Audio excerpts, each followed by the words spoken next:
women's basketball? Great. No, we actually, and I thank our fans for this, we sold close to 400 season tickets, new season tickets, before we even released the schedule. So that was a pretty good indication, and it's the uptick has continued. How do you think Rick has fit in and adjusted to life here? Well, great. I mean, during the interview process, we really talked about 4 primary areas: the recruiting roster standpoint, energy in the program, scheduling, and then obviously winning. And in the areas that he's been able to address so far, he's done everything he said he would do. I mean, I think he's knocked it out of the park. What were some of the challenges when it came to scheduling? Well, the lateness of when he came aboard, a lot of it was already in place. Not all of it, but a lot of it was. And I give him a lot of credit there, because he really is truly committed to improving our schedule. Particularly obviously with the games we can control, the non-conference games, and he actually. And I'm glad it turned out the way it did. He went against my advice. We were close to having the schedule done. We needed one more game, and that's really what held it up for the last couple of weeks, is we needed one more game. And I suggested that we just play a non-D1, just to get it done and get it out. And he does not want to do that. He just does not want to do that. So we held on for a little bit, and then he was able to work something out with St. Mary's. And I don't think there are a lot of first-year coaches that would take on an away game of that magnitude in their first year, especially when they weren't forced to do so. But he did, knowing that they would come back here in 2 years. And 2 years seems like a long time, but 2 years from now, we'll have non-conference home games with both St. Mary's and Wisconsin.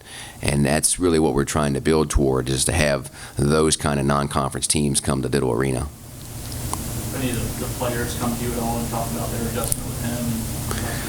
I think it's going really well. Most of my meetings with the players were during the interim period in which, when Ray left before we hired Rick, and certainly there was a lot of, unknowns there, and I was just a sounding board for them and listened to them and did the best I could to reassure them that, hey guys, when it's all said and done, we will hire an outstanding coach, and he will make you a better basketball player and also a better person, and we'll all move forward together, and certainly with the goal of climbing to new heights. And I think he came in and right away reached out to those guys, and I think has established some very good relationships with them, and I know they're excited to start practice on Saturday. What have you thought about this roster upgrade? Someone he's left the roster so far. Well, I think it's been great, because if you look at what he inherited, and I tried to be, I was very honest with him, about where we were from a roster standpoint. But I'll share something with you here in a second that was, a little funny. But the day he was hired, when we had the press conference, we had a 7-player roster, and only 5 were healthy, and we literally had no scholarship guards.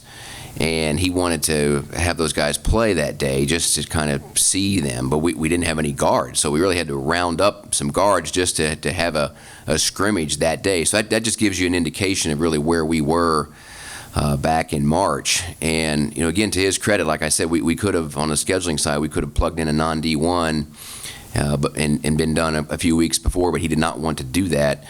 He could have made a splash early on and signed 5 or 6 guys the first 2 weeks we were here and filled out the roster and probably created a buzz of like, wow, this guy hit the ground running and he's already finalized his roster. But he didn't want to do that. He felt that signing the guys we could have signed in the first 2 weeks wouldn't make us better. So he was very deliberate, very cautious there, and I think he's just done a phenomenal job of turning over every stone that was available to him. I mean, obviously we've gone the international route, we've had some transfers, we've had some graduate transfers, but in doing so, I think he's built a very good roster for this upcoming season. I think we'll be very competitive this year. Okay, switching gears to the women's side, how are they dealing with expectations? You got to expect a lot more of the seasons. Well, yeah, I think no doubt. I mean, based on what's been done and really what is coming back, and obviously having JC and Kyvan here last year, but sitting out, they know the system. They're ready to go, And I think what Michelle has built is truly special. I mean, when she was hired, I just talked about what Rick inherited, and Rick inherited some major challenges. But what Michelle inherited, if you go back, we were coming off an all-time program record, 21 losses, and her first roster had 2 juniors and no seniors, and she has just gone about it the right way. And I believe that the 4 years she's been here, the 103 wins is the most over a 4-year period since the early 90s, and the 57 wins over the last 2 years is the best 2-year stretch in program history. So what she's accomplished in 4 years is remarkable, and I think has led to where we are right now with, having high expectations is a good thing. I mean, you don't have high expectations unless you have success and people are excited about you, and we have those 2 things right now, and it should be a very special year for the Lady Toppers. Obviously, the NCAA tournament is where you want to go, but considering their deep run into the WNIT last year, how much does that, making a deep postseason run like that, help this program? Oh, I think it helps, anytime you have success in postseason play, because, when you go into those one-and-done situations, that's different. I don't care how big a regular season game is, when you go into a game and you know that if you lose, your season's over, that's just a different mentality. So to really win 3 of those games, 2 of them on the road, I think speaks very highly of how well that team gelled at the end of the year. Obviously it was disappointing to lose in the Conference USA quarterfinals, but they rebounded very well from that, and I know we'll take a lot of confidence from how well they finished in the WNIT into this season. Just the non-conference scheduling part of the women's team too. I mean, the furthest that they really had to travel is to Florida. It hasn't been much further in the past. Just what are your thoughts on the non-conference slate that they've been able to put together this year? Well, I think, Michelle's done a very good job there. I mean, we have Indiana coming in here. We had Louisville come in here last year. It's a little bit like football. I think when you have success, it becomes more difficult to schedule games. I mean, coaches of other teams are a little more reluctant. It was easier to schedule games when we weren't good, but when you're good, it becomes a little bit harder. So, but she and Greg Collins and her staff, they've been very diligent about that, and we need to schedule strong, because we need to try to build our RPI up as best we can, because you don't want to have a situation where you have to win your conference tournament to make the NCAA tournament. You'd like to have a possibility of being considered as an at-large team too, and you can only control that by scheduling well and then obviously winning those games. Speaking of football, what were your thoughts on Saturday's crowd in that environment?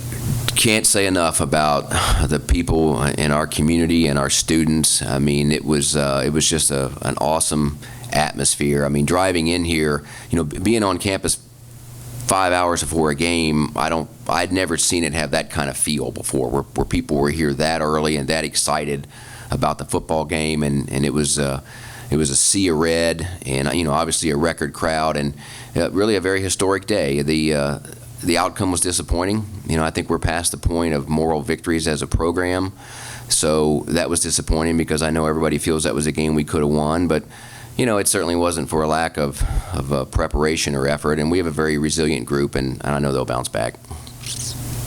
Athletic department as a whole, just how do you think things are going right now? Good, really good. I mean, in Conference USA, we've been in the league for 2 years, and the 14 championships we won are twice what anybody else has won. And Zach just looked up, I don't know if you put that out yesterday or not, he looked up something yesterday. I'll let you share it with him. I want to get it right. But I think this year alone, we have twice as many Player of the Week winners in all of our sports as anybody else in the conference does. So I really feel like all of our programs, and all the credit to our players and our coaches, but everybody's distinguished themselves very well. We've got a lot of momentum right now, and obviously that's a good thing. Todd, I wanted to shift gears just a bit, since it's your first availability. Me being here 2.5 months so far, I've had a number of people tell me what President Ransdell's meant to you. Publicly, this is the first chance I'm getting a chance to ask you with him in his last year as president. What's he meant to you both professionally and personally? Oh, he's been fantastic. I mean, I have truly enjoyed working for him, and obviously, we've worked so well together on so many things. I mean, it's not your typical boss-employee relationship, and we have a friendship as well. And he's a great president for an athletic program because he sees athletics as the front porch of the university and knows what it can mean to the overall benefit of the university. And he's always been very supportive of us.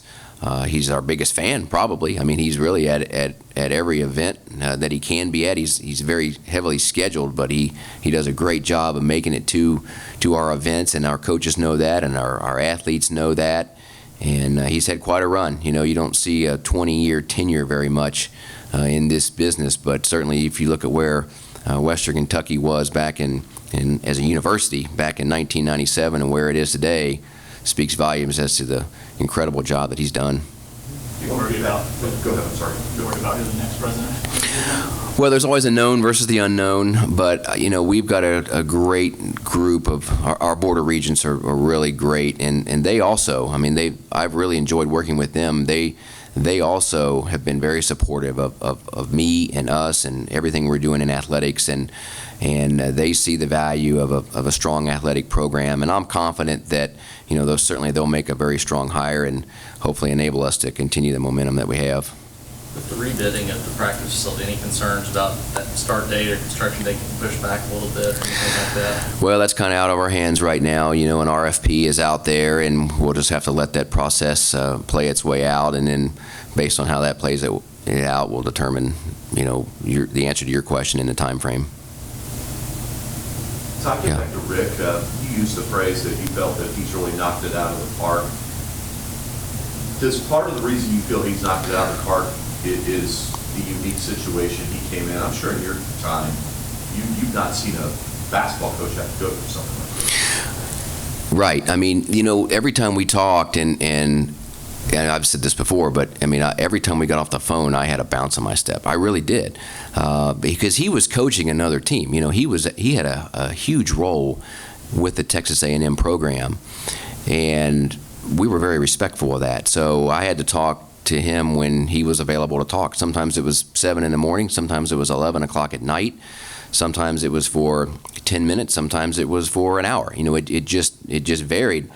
Excuse me, but and I really probably failed negotiating 101 because I just wanted to be very, very candid and very, very honest about where we were and the challenges that he was going to face that would be a little bit unusual. I just wanted to be transparent, and that's how we've always done it here, but I didn't want there to be any surprises. But you know, every time I would start to explain something, whether it was the roster situation or the crowds, I mean, you know, unfortunately last year was the lowest per game attendance we've had since 1999. I mean, a half-full Ditto Arena is not what Western Kentucky basketball is all about. But I just wanted him to know that, you know, to know that that's where we were. But every time I said something like that, he was like, not concerned about it. We'll overcome that. We'll be fine. And then he would go on to explain how we would overcome it and how we would be fine. So I always had a lot of confidence in him, even before before the plane landed here.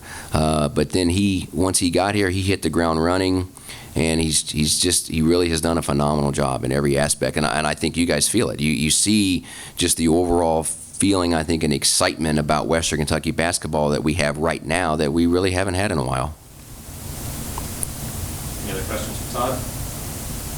Todd, thank you. All right. Thank you, guys. Thank you, Todd.